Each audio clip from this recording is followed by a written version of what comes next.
Whoa. Who are you, Aaron? I almost forgot who I was. Right. Aaron over every...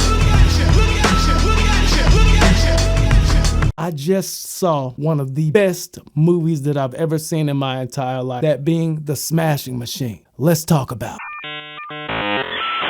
First and foremost, I've watched The Smashing Machine documentary. When it first came out, I believe it was around 2000, no, because I think the tournament happened around 99 to 2000, Pride tournament. I don't know if it was called Shockwave. I'm not sure which one it was. But the Pride tournament that interceded with a UFC event came to be about in a certain time frame.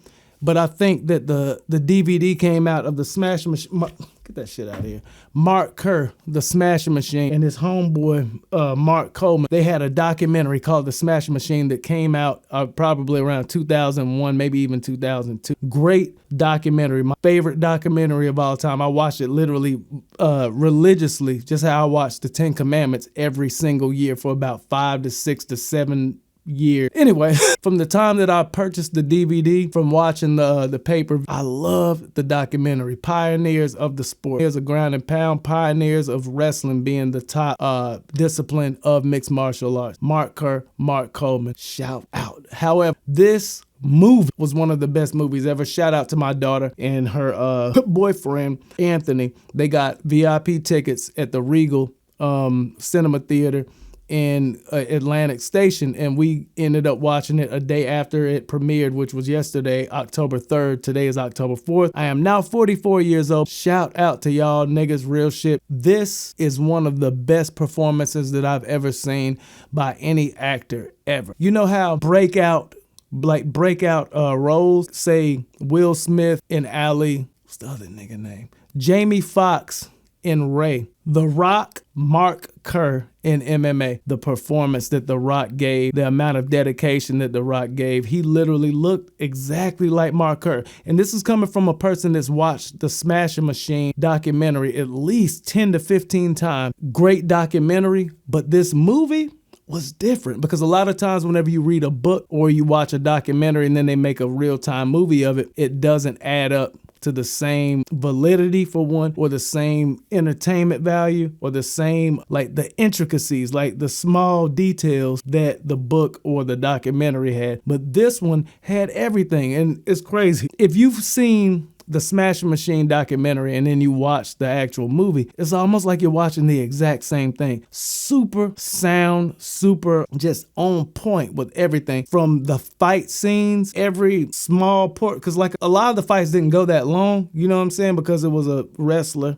Mark Kerr, and also Mark Coleman, versus these other dudes. The press conferences, the knee is illegal, and then him asking about something else and whatever, and then him still doing the knee. Igor Vovchanchyn, never heard of him. Oleksandr Usyk did a crazy job playing Igor Vovchanchyn. If you don't know who Igor Vovchanchyn is, Igor Vovchanchyn was Fedor before Fedor. Ryan Bader did an excellent job. And the crazy part about it, before even watching this movie, I was thinking that Ryan Bader was going to be the one portion of the movie, I'm moody right, was going to be the one portion of the movie that wouldn't stack up to the rest of the actors. But Ryan Bader did a gangbuster job of Mark Coleman. Holy shit. Boss Rutten, just being Boss Rutten. You already know Boss Rutten is a character regardless.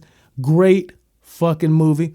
And to be honest, like, I'm one of those people that's watched this documentary so many times that I tried to nitpick. I'm like, yo, they did everything from when Mark Coleman won the tournament after he beat Igor Vovchanchyn, almost doing a front flip against the ropes, and then like the whole celebration after that.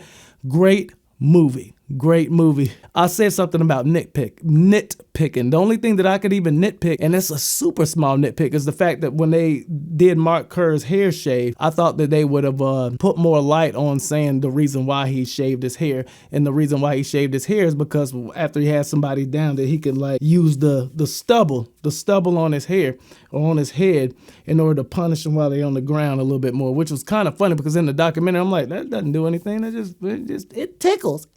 But that was that's how clean and how precise that this movie was as far as in similarity with the documentary. A1 movie, actor of the year. The Rock, actor of the year. Just like that Clips album in hip hop, this is a dead set movie of the year, actor of the year, Ryan Bader, supporting actor of the year. This was greatness, and it's crazy because like now we know that MMA is here to stay. I'm not gonna say that MMA is boxing because I ain't gonna lie, MMA ain't MMA of back in the day. But this is history, and it's just a great thing to see history revamped in the right way. You know what I'm saying? Not like a Never Back Down. I loved Red Belt. Red Belt was a good movie, but this is the best mixed martial arts movie ever in existence to this date. And this is October 4th, 2025. The reason why I know that because I'm 44 years old today.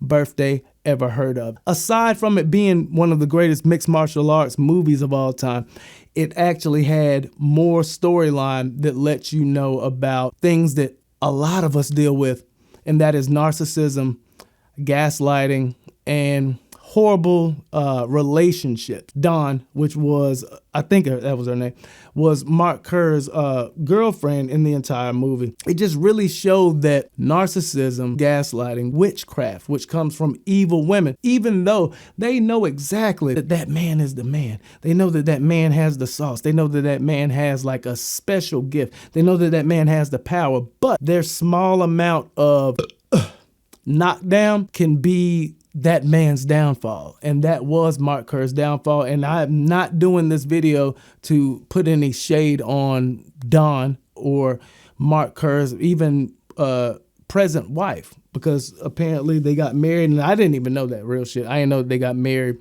6 years after the tournament and have a 6-year-old kid. And I could be wrong in that because guess what? Your boys had a couple fireballs tonight. I mean, hey, what do you do?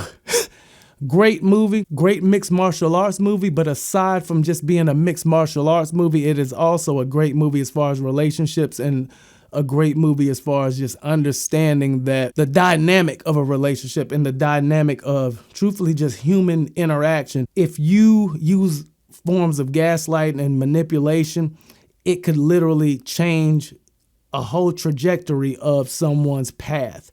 And that's exactly what it did. And it was very much more depicted in the movie version because the documentary version was a documentary. But this is a movie version so they could tell a story a little bit better.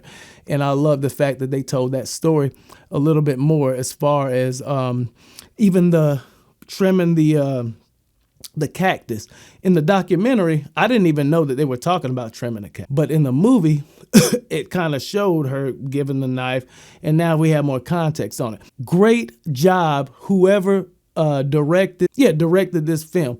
I know for a fact that it was 100% on key with the documentary, and I absolutely love it. It gave way more context. I'll put it this way. This movie, to someone that watched the documentary, to where you didn't have the audio of what was said on certain parts, especially when they were at the pool in the back and then her giving the knife and then doing that. That was one of the most key parts of any and everything because it almost showed more so of the part of him being like, Delta Dawn, what's that flower you have on? Could it be a faded rose from day? Ooh, so my camera went out, but we're back. In a nutshell, I'm not going to expound anymore on the film. Great mixed martial arts film, but also a great film in relationships and a great film in general. Gaslighting, narcissism, witchcraft, evil women, devouring great men with a big light. Lowering the light, cutting off the light, shutting down the volume is what this film is. Great film. I'm not going to put it on a scale. However, I will say that it deserves a fireball shot. Any film that deserves a fireball shot is a great film. And guess what? I have a great film coming very soon to you and you.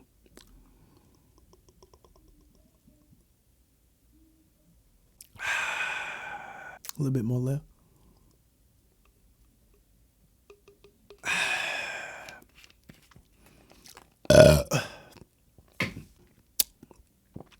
To be continued.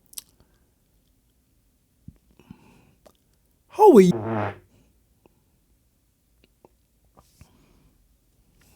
Oops.